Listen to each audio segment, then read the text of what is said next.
Hello दोस्तों, आज हम लोग को यूरोपीय उपनिवेशवाद यह दूसरा प्रकरण इतिहास का कक्षा 12वीं का पढ़ने जा रहे हैं। यूरोपीय उपनिवेशवाद, सबसे पहले तो हमें यह समझना पड़ेगा कि यूरोपीय उपनिवेशवाद का अर्थ क्या होता है। उपनिवेश का अर्थ ये होता है कि प्रगत देशों के द्वारा अपनी शक्ति एवं सामर्थ्य के बल पर किसी प्रकार के देशों के भूप्रदेश के ऊपर में अपना अधिकार प्रस्थापित कर वहाँ एक साम्राज्य खड़ा करना और उस साम्राज्य के तहत वहाँ पे अपने साम्राज्य का, उसके साथों साथ अपने साम्राज्य का प्रसार करना। मतलब ये होता है कि जो शक्तिशाली एवं सामर्थ्यशाली राष्ट्र रहते हैं या देश रहते हैं, वो अन्य देशों के अंदर, अन्य देशों के ऊपर में अपनी एक व्यापारिक कोठियाँ निर्माण करते हैं, अपने साम्राज्य का प्रसार करते हैं, उसके साथों साथ अपने जनताओं के ऊपर, मानसिकताओं के ऊपर में उसका शोषण करते हैं। और इसी के लिए यह उपनिवेशवाद का यह अर्थ जो है अभिप्रेत है।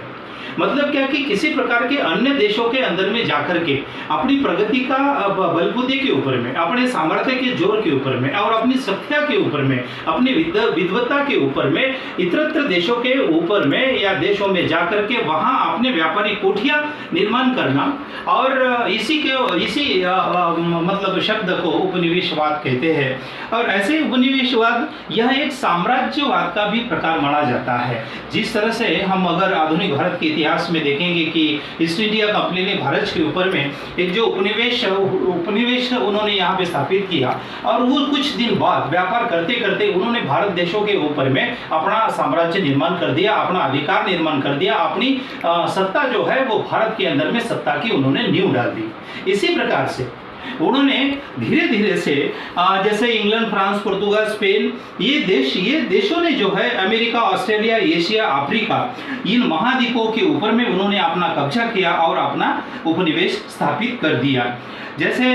अपन और एक उदाहरण लेते हैं कि इंग्लैंड ने 18वीं 19वीं शताब्दी में 17वीं 18वीं 19वीं शताब्दी में उन्होंने भारत के ऊपर में अपना एक व्यापारी संगठन के लिए अपना साम्राज्यवाद निर्माण की नींव उन्होंने रखी। इसी प्रकार से उपनिवेशवाद यह केवल राजनीतिक एवं आर्थिक दास्तान नहीं है,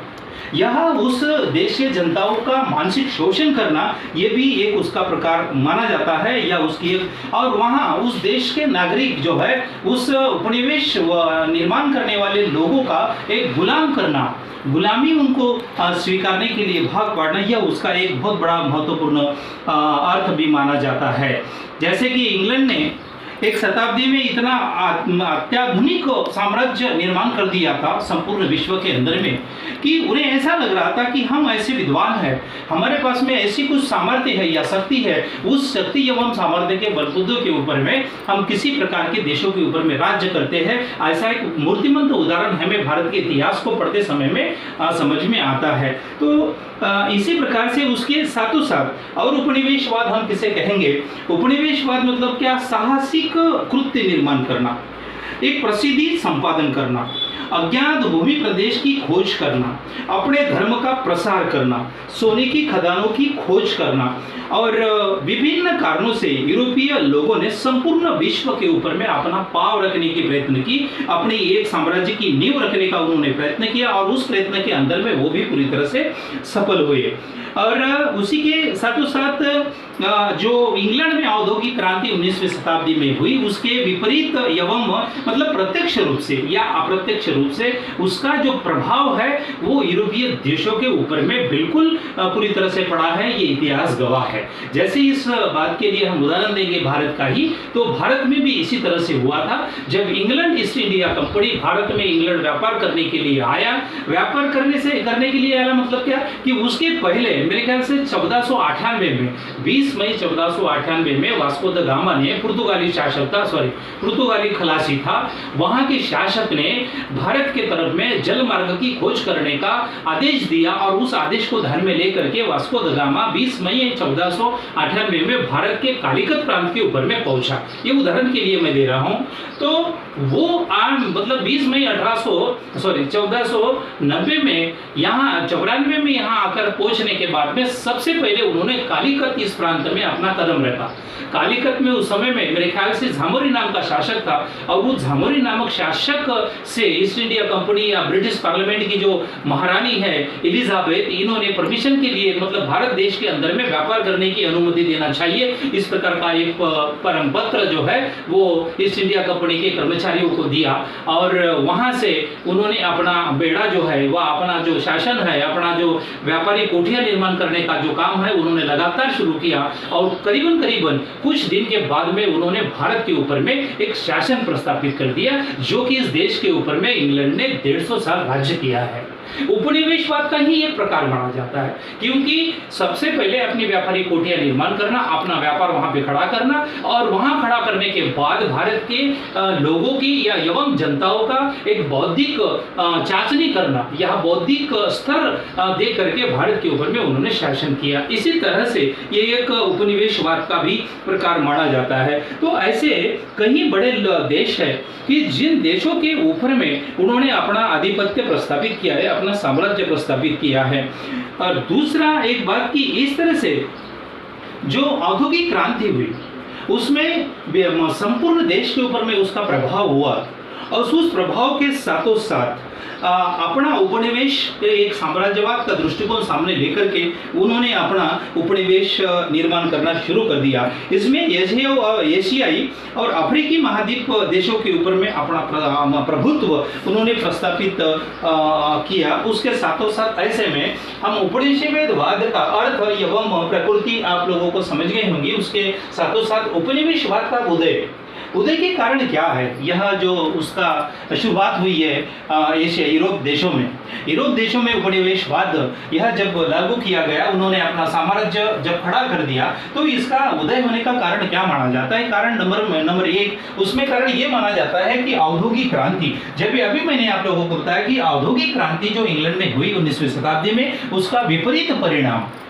या उसका मतलब उपनिवेशवाद निर्माण करने का भी एक बहुत बड़ा हिस्सा माना जाता है। जैसे कि वहाँ औद्योगिक क्रांति होने के कारण तकनीकियों में अलग अलग प्रकार के नए खोज किए गए। जिस तरह से अलग अलग प्रकार की एक तकनीकी की खोज होने के कारण, मशीनरों की निर्माण होने के कारण, वैज्ञानिकों की खोज के कारण वहाँ एक अलग अलग बड़ी बड़ी प्रकार की फैक्ट्रियाँ निर्माण हुई, और वह फैक्ट्रियाँ जो है